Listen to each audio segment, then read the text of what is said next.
The United States has strengthened its position as the world's top arms seller over the past 5 years, accounting for more than a third of total arms exports. That is according to the Stockholm International Peace Research Institute. Now, the volume of international arms transfers grew 10% between 2013 and 2017 compared to the previous 5 years. Asia, Oceania and the Middle East saw an increase in the flow of arms, while there was a decrease in the flow to Africa, the Americas and Europe.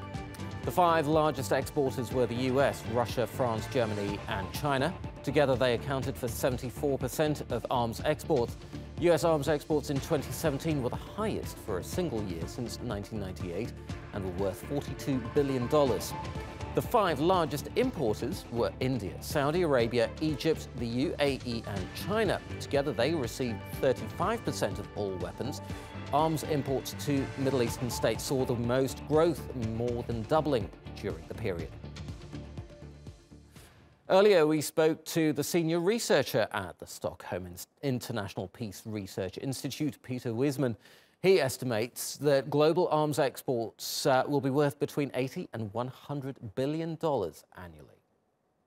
In the Middle East, we see that there are several countries which really have increased their arms imports over the past 5 years. Saudi Arabia is the prime example. It is the country which by far is importing most and also most advanced arms. UAE is very important. That too has been for a while. A surprising, you could almost say, newcomer is Egypt, which has started to invest heavily in new arms coming from Russia, France, and also the US in recent years, and it is now the 3rd largest arms importer in the world. And then we have a few other players. Qatar, for example, is heavily investing in new weapons, which has already partly led to them kind of going up in the list of arms importers, but will lead to them going even further up in the coming years based on the very big contracts which they have signed in the past 2 years.